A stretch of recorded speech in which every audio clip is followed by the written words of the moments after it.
இந்த பொங்கலுக்கு பூர்விகால Vivo mobile வாங்கி up to 7,000 rupees cashback பெறுங்க.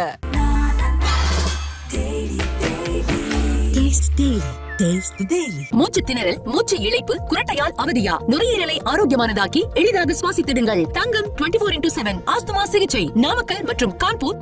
வட இந்தியாவில் இருக்கிறவன் தமிழ் படிக்காதவன் டிஎன்பிஎஸ்சி தேர்வு எழுதினான். எப்படி எழுதினான்? எப்படி எழுத முடிந்தது? நீ கண்டும் காணாமல் இருந்தாய் என்று நான் சொல்ல மாட்டேன். அதை கண்டுபிடிக்கக்கூடிய சாதாரண அறிவு கூட இல்லாதவன் எடப்பாடி பழனிசாமி. என் மக்கள் வெள்ளத்திலும் கண்ணீரிலும் மூழ்கினால் ஓடி வந்தாயா? உதவி புரிந்தாயா? ஆனால் குஜராத்தில் பேய்மழை கொட்டியது. நாடாளும் பிரதமர் விமானத்தில் சென்று பார்த்தார். பாதித்தவர்கள் அனைவருக்கும் 2 லட்சம் ரூபாய் என்று அறிவித்தார். எங்களுக்கு தந்தாயா? நீ தரவில்லை. அன்றைக்கு இருமொழி திட்டத்தை அண்ணா நடைமுறைப்படுத்திய காரணத்தினால் தான் நாசாவில் இன்றைக்கு விந்தை புரியக்கூடியவன் தமிழனாக இருக்கிறான் என்கிற செய்தி தரணிக்கு வருகிறது. என்னுடைய மொழியை என்னுடைய விருப்பம் போல் நடைமுறைப்படுத்துவதற்கு எனக்கு முடியவில்லை. நான் இந்தியனாக இருக்கிற காரணத்தால் என்னுடைய மொழியை காப்பாற்றுவதற்கு எனக்கே விருப்பம் இல்லாமல் போய்விட்டது. இதை சரியாக புரிந்து கொண்டுதான் இன்றைக்கு டெல்லியில் இருக்கிற எஜமானர்கள் இந்த மொழியை இப்பொழுதே திணித்து விட வேண்டும் என்று இன்றைக்கு அவர்கள் திட்டமிடுகிறார்கள். அதை யார் வேண்டுமானாலும் ஏற்றுக்கொள்ளலாம், தமிழ்நாடு ஏற்றுக்கொள்ளாது. மிக மிக நீண்ட இடைவெளிக்கு பிறகு இன்று நான் திருச்செங்கோடுக்கு வந்திருக்கிறேன். அவ்வினைக்கு இவ்வினையாம் ஒன்றறிவீர், உய்வினை நாடாது இருப்பது உந்தமக்கு ஊனம் அன்றே என்று ஞானசம்பந்த பெருமான் தமிழ் பாடிய திருச்செங்கோடுக்கு நான் வந்திருக்கிறேன்.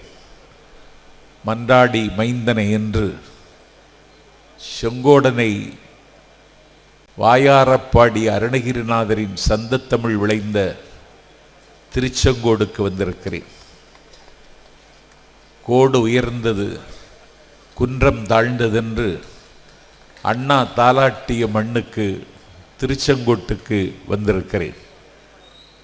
ஆண்டு பலவாக இந்த மண்ணில் தீர்ந்து போகாத திராவிட இயக்கத்தை பாதுகாத்து தருவதற்கு தமிழ் மொழிக்கு தழலில் குதித்து தன்னுயிரை தந்த குட்டிமைக்கன்பட்டி பொன்னிச்சாமி போன்ற தியாக மறவர்கள் உலவிய மண்ணுக்கு நாஞ்சில் சம்பத் இன்றைக்கு உரையாற்ற வந்திருக்கிறேன்.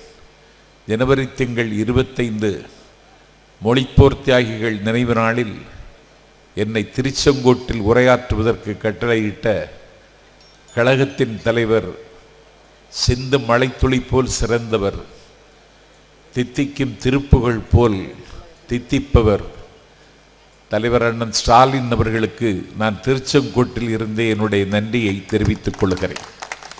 இது ஒரு முக்கியமான காலகட்டம். முக்கியமான காலகம் என்றால் மிக முக்கியமான காலகட்டம். நடந்து கொண்டிருப்பது ஒரு கலாச்சார யுத்தம். இட் இஸ் கல்ச்சுரல் வார். இதை எதிர்கொள்வதற்கு திமுக இந்த நேரத்தில் அணியமாகாவிட்டால் திராவிட முன்னேற்றக் கழகத்தை எதிர்காலத்தில் காப்பாது கடினம் என்று கருதி அந்த கவலையில் உங்கள் முன்னால் நான் நிற்கிறேன். மொழிப்போர் தியாகிகள் நினைவு நாள் கூட்டத்தை திராவிட முன்னேற்றக் கழகம் ஆண்டுதோறும் நடத்தி வருகின்றது.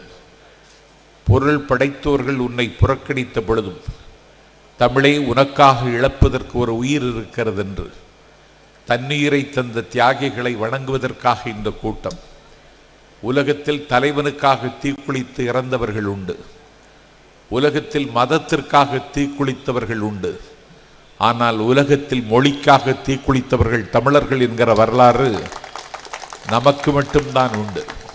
அலுவல் போனால் போகட்டும், சலுகை போனால் போகட்டும், தலைமுறை கோடி கண்ட என் தமிழ் விடுதலையாகட்டும், போனால் என் உயிர் போகட்டும், என் புகழ் உடல் நிலை ஆகட்டும், தேனால் செய்த செந்தமிழ்தான் திக்கட்டுமே தொழ நிற்கட்டும், பிள்ளை பிறந்தேன் யாருக்காக பெற்ற தமிழ்மொழி போருக்காக, உள்ளமிருப்பதும் உயிர் இருப்பதும் உயிர் நிகர் தமிழ் சீருக்காக என்று அன்னை தமிழை காப்பதற்கு அக்னி பர்வதங்களை அணைத்து கொண்டு அம்பாளுக்கு அபிஷேகம் செய்வதற்கு காவிரி தண்ணீரை எடுத்து கொட்டுவதைப் போல தன்னுடைய தேகத்திற்கு தீயை பற்ற வைப்பதற்கு பெட்ரோலை எடுத்து தன்னுடைய தலையிலேயே ஊற்றிவிட்டு அண்ணாவின் சிலையை அரவணைத்து கொண்டு தன்னுடைய தேகத்திற்கு தானே தீயை பற்ற வைத்து முத்து பற்கள் வெடித்து சிதற, மோகனமுடி கருகிச் சுரள, வறண்ட வயலைப் போல உடம்பு பாளம் பாளமாக வெடிக்க, உடம்பிலிருந்து தண்ணீர் ஆறாகி ஒழுக, நிற்க சக்தியற்று நிலத்தில் சாய்ந்து கீழே விழுகிற பொழுதும் அன்னை தமிழ் வாழ்க, ஆதிக்க இந்தி வீழ்க என்று மோரி முழங்கிக் கொண்டு முடிந்து போன தியாகிகளுக்கு வணக்கம் செலுத்துவதற்கு நாம் இன்றைக்கு திருச்செங்கோட்டில் சங்கமித்திருக்கிறோம். 1938 தாளமுத்துவும், 1938 நடராஜனும், 1965 கீழப்பழுவூர் சின்னச்சாமியும், விருகம்பாக்கம் அரங்கநாதனும், கோடம்பாக்கம் சிவலிங்கமும், கோவை ஆரோக்கியசாமியும், கீரனூரில் முத்துவும், சத்தியமங்கலத்தில் முத்துவும், உயிரற்ற உடலோடு உடையார்பாளையத்தில் மரத்தில் வேலாயுதமும், மயிலாடுதுறையிலே மாயவரம் சாரங்கபாணியும், சிவகங்கையில் பிறந்து கலை தேடுவதற்கு சிதம்பரத்திற்கு வந்து அன்றைக்கு அணிவகுப்பில் கலந்து கொண்டு வானமதுர முழங்கி வந்த மாணவத்தம்பி காக்கி சட்டை இணைந்த காண்டா மிருகங்களின் துப்பாக்கி குண்டுகளுக்கு தன்னுடைய மார்பை பரிசாக கொடுத்தானே, சிவகங்கை ராஜேந்திரனும் என அன்னை தமிழுக்காக அக்னி விருதுகளை அணைத்து கொண்டு ஆவி துறந்தார்கள்.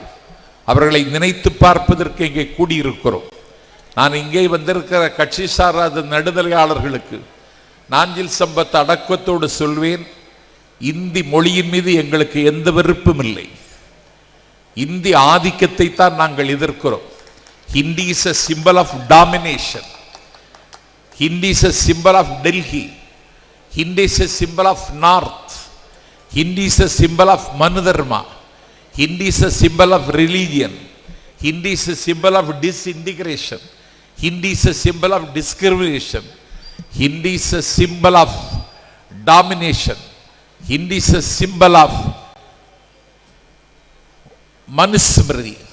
அதனால் நாங்கள் இந்தி எதிர்க்கிறோம். இந்தி ஆதிக்கத்தின் சின்னம், இந்தி மதத்தின் சின்னம், இந்தி டெல்லியின் சின்னம், இந்தி வடக்கின் சின்னம், இந்தி பிரிவினையின் சின்னம், இந்தி அநீதியின் சின்னம். அதனால் இந்தியை எதிர்க்கிறோம். இந்தி பேசக்கூடியவர்கள் இந்தியாவில் அதிகம் பேர் இருக்கிறார்கள் என்பது உண்மைதான். ஆனால் இந்தியை என் மீது திணிக்காதே. நான் விரும்பினால் இந்தி கற்றுக்கொள்கிறேன், நான் விரும்பினால் பிரெஞ்சு கற்றுக்கொள்கிறேன், நான் விரும்பினால் உன்னுடைய சான்ஸ்கிரிட்டை கூட கற்றுக்கொள்கிறேன். ஆனால் அந்த மொழியை நான் கற்க வேண்டும் என்று கட்டாயப்படுத்தாதே. உன்னிடத்தில் ஆட்சி இருக்கிறது, அதிகாரம் இருக்கிறது என்பதற்காக என்னுடைய மொழியை நீ படிக்க வேண்டும் என்று என் மீது திணிக்காதே. இந்த உணர்வை அந்த தியாகிகள் அன்றைக்கு உள்வாங்கி கொண்டார்கள். அன்றைக்கு இருமொழி திட்டத்தை அண்ணா நடைமுறைப்படுத்திய காரணத்தினால்தான் நாசாவில் இன்றைக்கு விந்தை புரியக்கூடியவன் தமிழனாக இருக்கிறான் என்கிற செய்தி தரணிக்கு வருகிறது. உலகத்தில் பல நாடுகளுக்கு போனவன் நான். எல்லா நாடுகளிலும் தமிழர்கள் உயர்ந்த பொறுப்பில் இருக்கிறார்கள் என்றால் அவர்கள் இந்தி படித்ததனால் அல்ல, இருமொழி கொள்கையை அன்றைக்கு அவர்கள் படித்ததனால் இன்றைக்கு சிகரங்களை அலங்கரித்துக் கொண்டிருக்கிறார்கள். இன்றைக்கு இருக்கிற கூகுள், இந்த கூகுளை இன்றைக்கு உலகத்தில் இயக்கிக் கொண்டிருக்கிறவன் சுந்தர் பிச்சை என்கிற தமிழன். ஆகவே அவன் இந்தி படித்தவனா? இந்த நாட்டில் ஒரு ஏவுகணை நாயகனாக இருந்து இந்திய அரசியலில் இந்திய அரசாங்கத்தினுடைய அறிவியல் ஆலோசகராக இருந்து ராஜஸ்தான் மாநிலத்தில் பொக்ரான் பாலைவனத்தில் அணுவாயுத சோதனையை வெற்றிகரமாக நிறுவி இந்திய துணைக்கண்டத்தினுடைய ஜனாதிபதி என்கிற அரியாசனத்தில் உட்கார்ந்து உலகம் போற்றுவர் ஒரு மனிதன் வாழ்ந்தானே அப்துல் கலாம் இந்தி கற்றவரா? இந்தி கற்றால் தான் நான் அறிவு பெற முடியுமா? அப்படி என்றால் இந்தி கற்றவனெல்லாம் எங்கள் வீட்டு வாசலில் இன்றைக்கு வயல் நடவுக்கு கூட வந்துவிட்டான் என்றால் அவன் படித்திருப்பது இந்தி. அவன் ஏன் இங்கே வருகிறான்?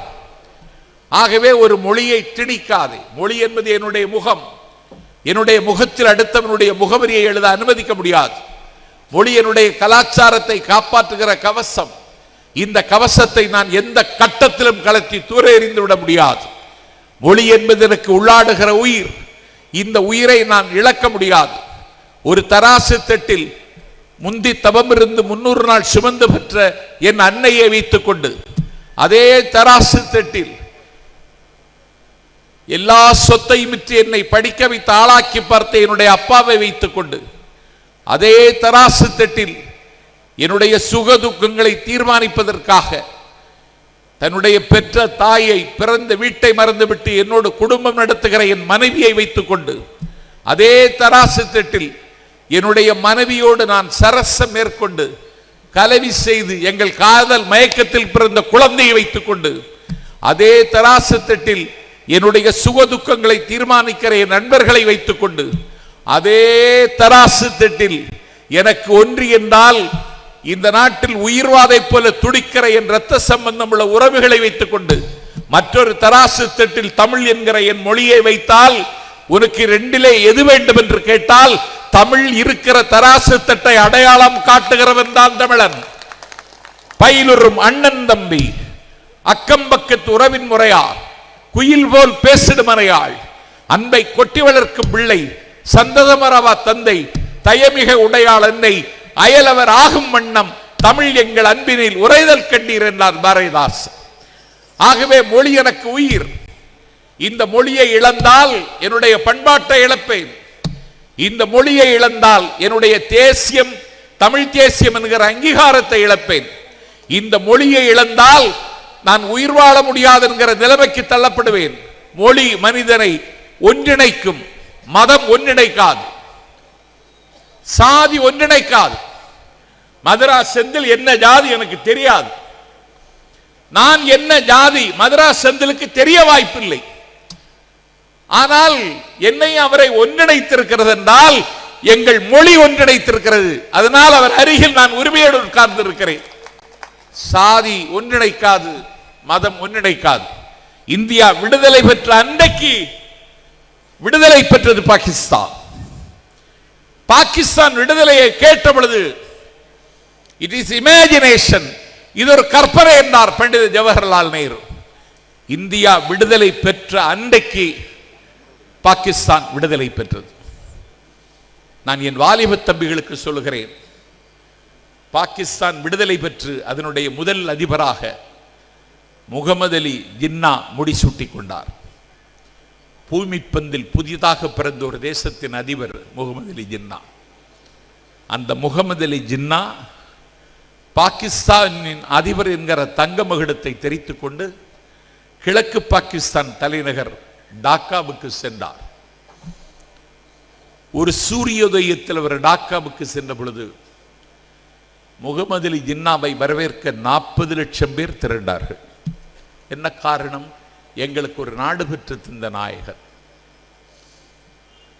பூமி பந்தில் எங்களுக்கு ஒரு தேசத்தை பெற்று தந்த தலைவன் முகமது அலி ஜின்னா வந்திருக்கிறார் என்று ஒரு குற்றால குதூகலத்தோடு டாக்காவில் 40 லட்சம் மக்கள் திரண்டார்கள்.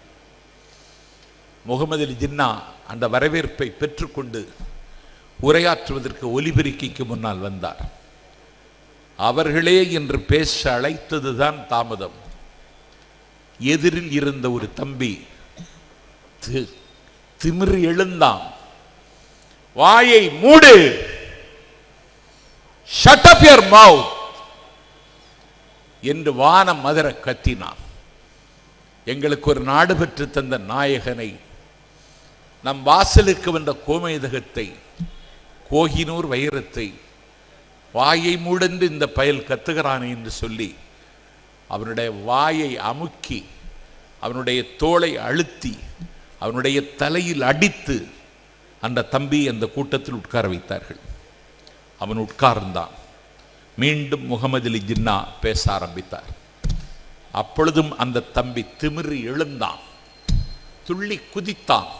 வாயை மூடு, வாயாடுவதாக இருந்தால் எங்கள் வங்க மொழியில் வாயாடு, நீ உருது மொழியில் பேசுவதை நான் ஒத்துக்கொள்ள முடியாதென்றான். முகமது அலி ஜின்னா உருது மொழியில் பேசினார். அந்த பையன் சொன்னான், வாயாடுவதாக இருந்தால் எங்கள் வங்க மொழியில் வாயாடு. அவனை குண்டு கட்டாக தூக்கி வெளியிலே தூக்கி வீசி எறிந்தார்கள். அன்றைக்கு வெளியிலே தூக்கி வீசி எறியப்பட்டவன் தான் வங்காளதேசம் என்கிற நாடு உதயமான பொழுது அந்த நாட்டின் அதிபரான முஜிபுர் ரஹ்மான். முஜிபுர் ரஹ்மான் முஸ்லீம், முகமது அலி ஜின்னாவும் முஸ்லீம். மதம் மனிதனை ஒன்றிணைக்காது. இது பல பேருக்கு புரியவில்லை. இதை புரிய வைப்பதுதான் நம்முடைய வேலை. இன்றைக்கும் அச்சுறுத்துகிறார்கள். அது மோடியின் சாம்ராஜ்யம் வந்ததற்கு பிறகு இந்த ஆபத்து இன்றைக்கு அதிகமாகிறது. மும்மொழி திட்டத்தை ஏற்றுக்கொண்டால் மட்டும்தான் பள்ளி கல்வித்துறைக்கு தர வேண்டிய 2558 கோடி ரூபாயை தர முடியும் என்று டெல்லியிலே இருக்கிற மந்திரி மார்தட்டி பேசுகிறார். பள்ளி கல்வித்துறைக்கு பொறுப்பேற்றிருக்கிற என் பாசத்திற்குரிய தம்பி அன்பில் மகேஷ் பொய்யாமொழி உயிர் போனாலும் போகுமே தவிர மும்மொழி திட்டத்தை நாங்கள் எந்த கட்டத்திலும் ஏற்க முடியாது என்று இன்றைக்கு பதில் எழுதியிருக்கிறார். ஏன் என்னை கற்க சொல்லுகிறாய்? நீ என்னுடைய மொழியை கற்பாயா? நான் கேட்கிறேன், கால வரிசைப்படி அரசியல் அட்டவணையில் என்னுடைய மொழி 2வது இடத்தில் இருக்க வேண்டும். மாவட்ட செயலர் மதுரா செந்திலுக்கு சொல்லுகிறேன், என்னுடைய தமிழ் மொழி இன்றைக்கு எங்கே இருக்கிறது என்றால் 2வது இடத்தில் இல்லை, 20வது இடத்தில் இருக்கிறது.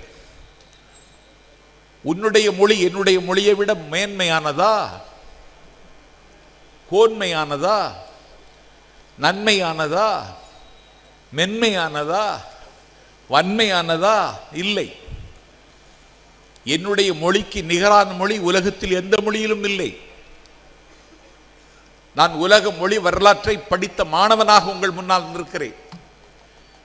இந்த நாட்டில் அகிலம் அறிந்த மொழி. நான் நாளைக்கு மாஸ்கோவுக்கு போனாலும், நான் நாளைக்கு நியூயார்க்குக்கு போனாலும், நான் நாளைக்கு ஆஸ்திரேலியாவிற்கு போனாலும், நாளைக்கு நான் கனடாவிற்கு போனாலும், நான் அங்கே பேச வேண்டும் என்றால் அந்த மொழி ஆங்கிலத்தில் தான் நான் பேச முடியும். என்னையும் அவனையும் இணைப்பது ஆங்கிலம்தான். அந்த ஆங்கிலம் என்கிற மொழி ஷேக்ஸ்பியரை தந்த மொழி. அந்த ஆங்கிலம் என்கிற மொழி பெர்னாட் ஷாவை தந்த மொழி. அந்த ஆங்கிலம் என்கிற மொழி வில்லியம் வேர்ட்ஸ்வொர்த்தை தந்த மொழி. அந்த ஆங்கிலம் என்கிற மொழி பைரனை தந்த மொழி. அந்த ஆங்கிலம் என்கிற மொழி ராபர்ட் ஃப்ராஸ்டை தந்த மொழி. அந்த ஆங்கிலம் என்கிற மொழி எழுத்து வடிவம் பெற்றது எப்போது என்றால் கிறிஸ்துவுக்கு பின்னால் 7வது நூற்றாண்டு. 7வது நூற்றாண்டு.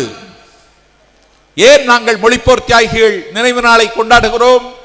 7ஆம் நூற்றாண்டு, கிறிஸ்துவுக்கு பிறகு 7ஆம் நூற்றாண்டு தான் ஆங்கிலம், இங்கிலீஷ் எழுத்து வடிவம் பெற்றது. The information டெக்னாலஜிக்குரிய மொழி என்று பேசப்பட்ட மொழி ஜெர்மனி. விக்டர் கியூகோவை தந்த மொழி. அந்த ஜெர்மனி என்கிற மொழி உலகத்தினுடைய வலிமை மிகுந்த நாடாக பேசப்படுகிற ஜெர்மனி மொழி எழுத்து வடிவம் பெற்றது கிறிஸ்துவுக்கு பின்னால் 8வது நூற்றாண்டு.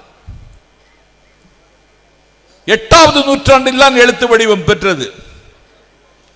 பண்பாட்டு மொழி பிரெஞ்சு மொழி, வால்டேரை தந்த மொழி, ரூசோவை தந்த மொழி, மாண்டஸ்கியூவை தந்த மொழி. இன்னும் சொல்ல போனால் சோசியல் கான்டக்ட், சமுதாய ஒப்பந்தத்தை தந்த மொழி. ஒரு புரட்சி சூழ்கொள்வதற்கு காரணமாக இருந்த அந்த மொழி எழுத்து வடிவம் பெற்றது கிறிஸ்துவுக்கு பின்னால் 8வது நூற்றாண்டு. அறிவியல் மொழி மாயகோவ்ஸ்கியை தந்த மொழி, மேக்சிம் கார்கை தந்த மொழி. இன்றைக்கு அந்த மொழி ரஷ்ய மொழி. இன்றைக்கு ரஷ்யா அறிவியல் மொழி. இன்றைக்கு cancer is not a curable disease. புற்றுநோய் பூரணமாக குணமாகக்கூடிய நோய் அல்ல. முதல் நிலை, the first stage, the second stage. புற்றுநோய் வந்ததை கண்டறிந்தால், மருத்துவமனையில் அனுமதிக்கப்பட்டால் அந்த நோயாளியை காப்பாற்ற முடியும். அவன் 3வது கட்டத்திற்கு ஸ்டேஜ் 3 வந்தால் அந்த நோயாளியை காப்பாற்ற முடியாது. உலகம் முழுவதும் இன்றைக்கு புற்றுநோய் கோரதாண்டவம் ஆடிக்கொண்டிருக்கிறது. அந்த புற்றுநோய்க்கு இன்றைக்கு ரஷ்யாவில் தடுப்பு மருந்து கண்டுபிடித்து விட்டார்கள். அடுத்த வருடத்திலிருந்து இலவசமாக உலகம் எங்கும் அவர்கள் வழங்கப் போகிறார்கள். அந்த மொழி ரஷ்ய மொழி. அந்த மொழி எழுத்து வடிவம் பெற்றது கிறிஸ்துவுக்கு பின்னால் 10வது நூற்றாண்டு. என் பெருமைக்குரியவர்களே, அகஸ்டஸ் சீசர் பேசிய மொழி பிறகு இத்தாலி மொழியாக மாறியது. அந்த மொழி எழுத்து வடிவம் பெற்றது கிறிஸ்துவுக்கு பின்னால் 10வது நூற்றாண்டு. ஆனால் என்னுடைய தமிழ் மொழியில் முதல் நூல் தொல்காப்பியம். அது எப்போது பிறந்தது தெரியுமா? கிறிஸ்து பிறப்பதற்கு முன்னாலேயே கிமு 3ஆம் நூற்றாண்டில் பிறந்தது தொல்காப்பியம். தொல்காப்பியம் அரங்கேற்றம் செய்தது என்னுடைய ஊரில். அரங்கேற்றம் செய்தவன் அதங்கோட்டாசான். அந்த மண்ணிலிருந்து நான் வந்திருக்கிறேன். கிறிஸ்து பிறப்பதற்கு 3 நூற்றாண்டுகளுக்கு முன்னாலே எங்களுக்கு முதல் நூல் பிறந்து விட்டது. எழுத்ததிகாரம், சொல்லதிகாரம், பொருளதிகாரம், எழுத்துக்கும் சொல்லுக்கும் பொருளுக்கும் அதிகாரம் தந்த தொல்காப்பியம் கிறிஸ்து பிறப்பதற்கு 3 ஆண்டுகளுக்கு முன்னாலேயே 3ஆம் நூற்றாண்டிலேயே பிறந்து விட்டது. இயேசு பேசிய மொழி. வாக்கியம் உள்ளவர்கள் ரட்சிக்கப்படுவார்கள், இதயம் உள்ளவர்கள் ரட்சிக்கப்படுவார்கள். பாவப்பட்ட மக்களுக்காக பாரச்சிலுவையை சுமந்த இயேசு யூதாசால் காட்டிக் கொடுக்கப்பட்டதற்கு பிறகு மரணத்தை பரிசாக கொடுத்த மாபாவி அவர்கிட்ட நெருங்கி வருகிற பொழுது அவன் மாபாவி என்று தெரிந்ததற்கு பிறகும் எந்தாய் தாம் செய்வது இன்னதென அறிகிறார், அவர்தம் பிழையை மன்னியும் என்று இயேசு பேசிய ஹீப்ரு மொழி 4000 ஆண்டுகள் வாழ்ந்து 2வது நூற்றாண்டில் வழக்கொழிந்து போய்விட்டது. வெறும் எழுத்து மொழியாகத்தான் இருந்தது. 4000 ஆண்டுகளுக்கு முன்பே நாகரிகத்தை பதிவு செய்த சுமேரிய மொழி இன்றைக்கு சுவடற்று போயிற்று. 6ஆம் நூற்றாண்டில் கல்வெட்டில் இருந்த மொழி, சீசர் பேசிய மொழி, லத்தீன் மொழி செத்து ஒளிந்து விட்டது. அடுத்த மொழி சான்ஸ்கிரிட் என்கிற சமஸ்கிருதம். நம்முடைய மொழியைப் போல அழகான மொழி. காளிதாசனுடைய சாகுந்தலத்தை தந்த சான்ஸ்கிரிட், வேதங்களை தந்த சான்ஸ்கிரிட், உபநிடதங்களை தந்த சான்ஸ்கிரிட், ஆதிசங்கர பகவத்பாதருடைய கனகதாரா சோஸ்திரத்தை தந்த சான்ஸ்கிரிட், பஜகோவித்தை தந்த சான்ஸ்கிரிட். அந்த சான்ஸ்கிரிட் என்கிற மொழி வாக்குக்கும் நாக்குக்கும் கட்டுப்படாத மொழி. இன்றைக்கு இந்தியாவில் பேசக்கூடியவர்களின் எண்ணிக்கை வெறும் 28,011 பேர். அது திருக்கோவில்களின் தயவில் தான் உயிர் வாழ்ந்து கொண்டிருக்கிறது. ஆனால் என்னுடைய தமிழ் மொழி உலகத்தில் 57 நாடுகளில் பேசப்படுகிறது. 11 கோடி தமிழர்கள் பேசுகிறார். என்னுடைய மொழிக்கு ஒரு பாரம்பரியம் உண்டு. ஒரு கிளாசிக்கல் லாங்குவேஜ் என்று சொன்னால் அதற்கு 11 அலகுகள் வேண்டும் என்று தீர்மானித்தார்கள். அந்த 11 அலகுகளும் பொருந்தி வருகிற உலகத்தில் இருக்கிற ஒரே மொழி என்னுடைய தமிழ் மொழி. என்னுடைய தமிழ் மொழியில் விஞ்ஞானம் கற்கலாம். இலங்கை மண்ணில் ஈழத்தில் தம்பி பிரபாகரன் தமிழாட்சி நடத்திய பொழுது மருத்துவ கல்வி MBBS தமிழில் சொல்லிக் கொடுத்தார். ஈழத்தில் டெக்னிக்கல் எஜுகேஷன் பொறியியல் கல்வியை தமிழில் சொல்லிக் கொடுத்தார். என்னுடைய தமிழ் மொழியில் இருக்கிறதா? எல்லாம் இருக்கிறது. நாம் இந்தியனாக இருக்கிற காரணத்தால் என்னுடைய மொழியை என்னுடைய விருப்பம் போல் நடைமுறைப்படுத்துவதற்கு எனக்கு முடியவில்லை. நான் இந்தியனாக இருக்கிற காரணத்தால் என்னுடைய மொழியை காப்பாற்றுவதற்கு எனக்கே விருப்பமில்லாமல் போய்விட்டது. இதை சரியாக புரிந்து கொண்டுதான் இன்றைக்கு டெல்லியில் இருக்கிற எஜமானர்கள் இந்த மொழியை இப்பொழுதே திணித்துவிட வேண்டும் என்று இன்றைக்கு அவர்கள் திட்டமிடுகிறார்கள். அதை யார் வேண்டுமானாலும் ஏற்றுக்கொள்ளலாம், தமிழ்நாடு ஏற்றுக்கொள்ளாது. ஏனென்றால் தமிழ் காப்பதற்கு இங்கே தான் இறந்தார்கள், உயிரை துறந்தார்கள், ஆவி துறந்தார்கள், அக்கினி பருவத்தை அணைத்துக் கொண்டார்கள். பெற்ற தாயை விட, பிறந்த பொன்னாட்டை விட என்னுடைய மொழி உயர்ந்தது என்று சொல்லி உயிர் துறந்தார்கள். அதை திணிக்காதே என்பது எங்களுடைய வேண்டுகோள், எங்களுடைய விண்ணப்பம். நாங்கள் நரேந்திர மோடிக்கு விடுகிற சவால் அல்ல. இன்றைக்கு இந்த மொழி காப்பதற்கு பல்வேறு திட்டங்களை தமிழ்நாட்டின் முதலமைச்சர் ஸ்டாலின் நடைமுறைப்படுத்துகிறார். இன்றைக்கு தமிழ்நாடு முழுவதும் தமிழ் மொழியில் கல்வி கற்றால் மட்டும்தான் ஒரு அரசு வேலை கிடைக்கும் என்பதை கல்வெட்டாக இன்றைக்கு அண்ணன் ஸ்டாலின் நிலைநிறுத்தி இருக்கிறார்.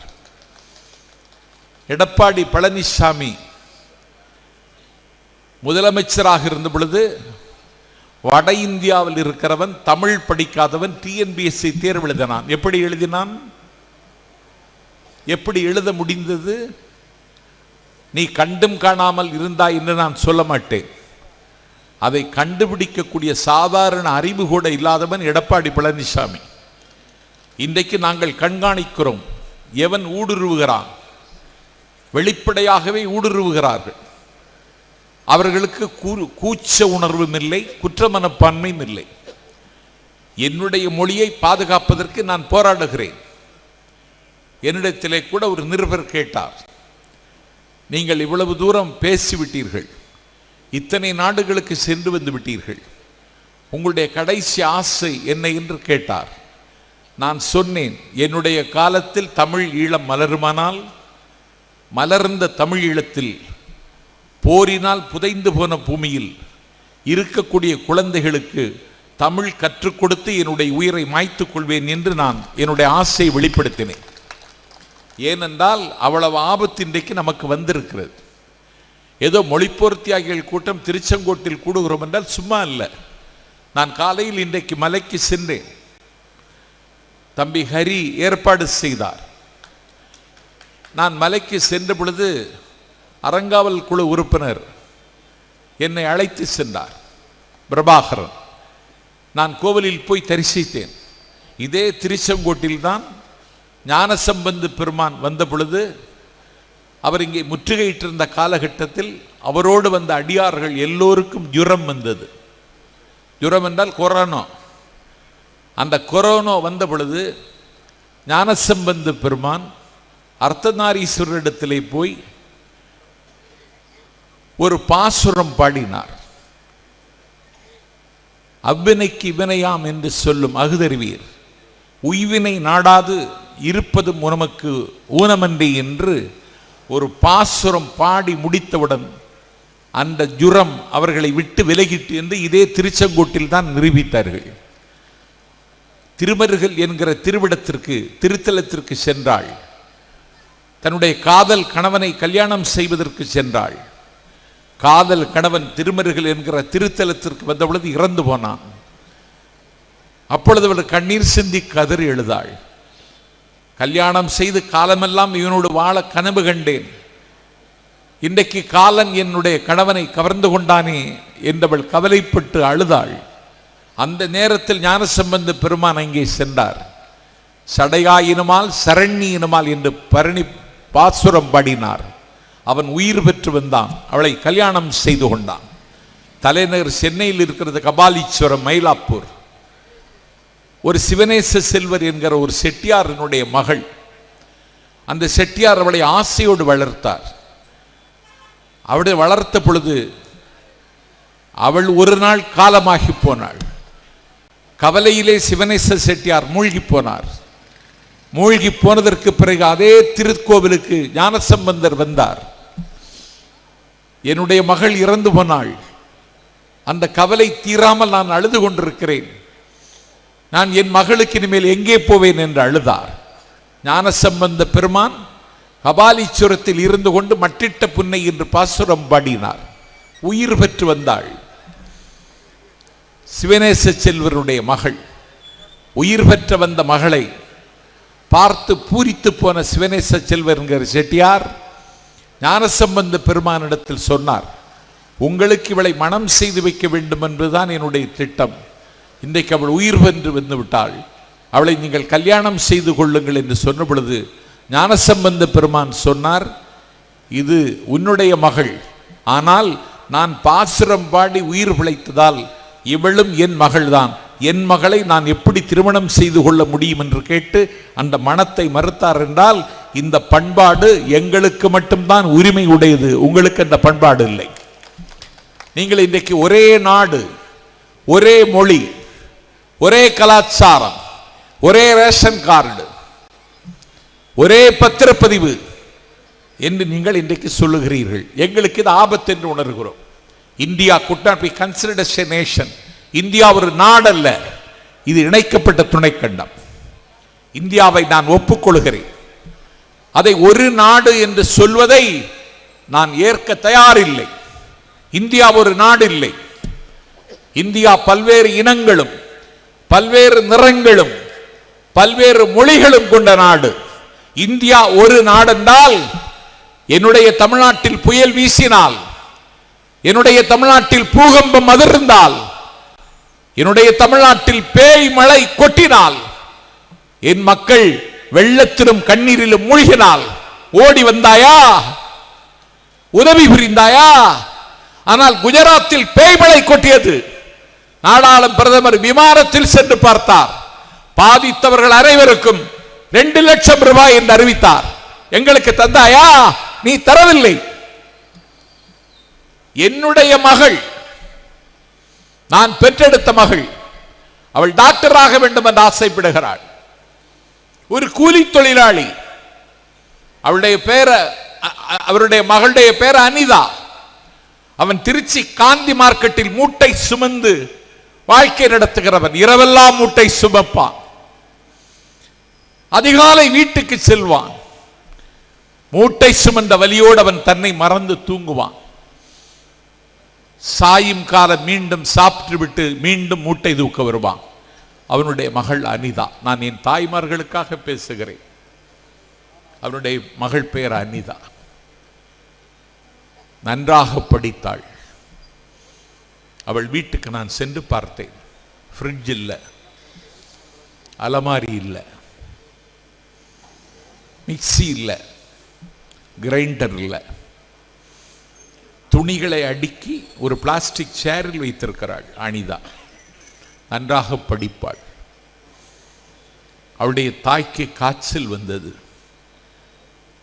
அந்த கூலி மூட்டை தூக்குகிற தொழிலாளி கண்டுகொள்ளவில்லை. ஒரு நாள் அவள் மயங்கி சாய்ந்தாள். 8ஆம் வகுப்பு படிக்கிற அனிதா தந்தையிடத்தில் கேட்டாள், உனக்கு மூட்டை தூக்குவது தவிர வேறு ஒன்றுமே தெரியாதா? என் அம்மா இப்படி உடல் நோவால் உடைந்து நொறுங்குகிறாளே, அவளை ஒரு நாள் மருத்துவமனைக்கு அழைத்து செல்ல வேண்டும் என்கிற உணர்வு கூட உனக்கு இல்லையா அப்பா என்று கேட்டாள். அன்றைக்கு அவளை மருத்துவமனைக்கு அழைத்து சென்றான். விதவிதமான மாத்திரைகளை கொடுத்து சாப்பிட சொன்னார் டாக்டர். அவள் மாத்திரை சாப்பிட்டாள். நோய் கட்டுப்படவில்லை. அனிதாவின் கண் முன்னால் இரத்தம் கக்கி பெற்ற தாய் இறந்தாள். அந்த தாய் இறந்து போனது அவள் துடித்தாள். மார்பிலும் நெஞ்சிலும் அடித்து கொண்டு துடித்தாள். என் தாய்க்கு நேர்ந்த சாவு எந்த தாய்க்கும் இனிமேல் நடக்கக்கூடாது. அப்படி என்றால் என் ஏழை தாய்களை காப்பாற்ற நான் டாக்டராக வேண்டும் என்று கனவு கண்டாள். அதற்காகவே படித்தாள். மண்ணெண்ணெய் விளக்கின் வெளிச்சத்தில் படித்தாள். வீதி விளக்கின் வெளிச்சத்தில் படித்தாள். காலை ஒரு காஃபி கூட குடிக்காமல் படித்தாள். 1200 மார்க்குக்கு 1176 மார்க் வாங்கினாள். திமுக அரசு எந்த திசை நோக்கி பயணிக்கிறது? 1200 மார்க்குக்கு 1176 மார்க் வாங்குகிறாள். காலையில் போன்விட்டா குடிக்கிற பிள்ளை வாங்கவில்லை. ஐயங்கார் காஃபி குடிக்கிற மேல்தட்டு குடிமகனுடைய பிள்ளை அந்த மார்க் வாங்கவில்லை. ஒரு மூட்டை தூக்குகிற தொழிலாளி அனிதா வாங்குகிறாள். 1176 மார்க்கு, 24 மார்க்கு தான் குறைவு. அவள் டாக்டர் ஆக வேண்டும் என்று ஆசைப்பட்டாள். நீட்டு தேர்வை முன்வைத்தார்கள். நீட்டு தேர்வை முன்வைத்து எழுதுவதற்கு அவை போல் உட்கார்ந்தால் அவளுக்கு கேள்வித்தாள் கொடுத்தார்கள். கேள்வித்தாளை படித்து பார்த்தால் எல்லாம் சென்ட்ரல் சிலபஸ், சிபிஎஸ்இ சிலபஸ். நான் சிபிஎஸ்இ சிலபஸை குறை சொல்லவில்லை, நீ அவனை அங்கீகரித்துக்கொள். ஆனால் எனக்கு அங்கீகாரம், நான் ஸ்டேட் சிலபஸில் படித்தேன். நாஞ்சில் சம்பத், நான் லிட்ரேச்சர் ஸ்டூடெண்ட். நீ எனக்கு எக்ஸாம் வச்சா லிட்ரேச்சரில் தான் கொஸ்டின் கேட்கணும். நீ கெமிஸ்ட்ரியில் கேட்டால் நான் எப்படி பதில் சொல்வேன்? எனக்கு வராது. அவளுக்கு பதில் எழுத முடியவில்லை. கண்ணீர் சிந்திக்கொண்டு தேர்வரை விட்டு வெளியே வந்தாள். நான் டாக்டராக வாய்ப்பில்லை, இனி என்னை முடித்துக் கொள்வதுதான் உகந்தது என்று அனிதா உயிர் துறந்தாள். என் தாய்மார்களுக்கு சொல்லுகிறேன், இதுவரைக்கும் 26 பேர் இறந்திருக்கிறார்கள். எத்தனை வயதில்? 17-18 வயசில். உங்களுக்கு இதயம் இருந்தால், உங்கள் இதயத்தில் ஈரம் இருந்தால், உங்கள் இதயத்தில் இரக்கம் இருந்தால், உங்களுக்கு மனம் இருந்தால், உங்கள் மனதில் மானுடம் இருந்தால், உங்கள் மனதில் மனச்சாட்சி இருந்தால், உங்கள் மனத்தில் மனிதாபிமான கொடி பறக்குமானால், உங்களுக்கு கண்கள் இருந்தால், உங்கள் கண்களில் கவலை இருந்தால், உங்கள் கண்கள் அடுத்தவன் படுகிற துன்பம் கண்டு ஒரு சொட்டு கண்ணீர் வடிக்கிற கண்களாக இருக்குமானால், உங்கள் கண்களுக்கு கண்ணோட்டம் இருக்குமானால், நாஞ்சில் சம்பத் திருச்செங்கோட்டில் கேட்கிறேன், 26 பேர் இறந்து போனார்கள். என்னுடைய தமிழ் மொழியில் என்னுடைய மகள் தேர்வெழுதினால் அவள் டாக்டர் ஆகியிருப்பாள். என்னுடைய மகள் டாக்டர் ஆக முடியாமல் தடுத்தது யார்? உன்னுடைய மொழிக் கொள்கை. இதை சொல்லத்தான் இந்த கூட்டம். இந்த பொங்கலுக்கு பூர்விகால விவோ மொபைல் வாங்கி up to 7,000 rupees கேஷ்பேக் பெறுங்க.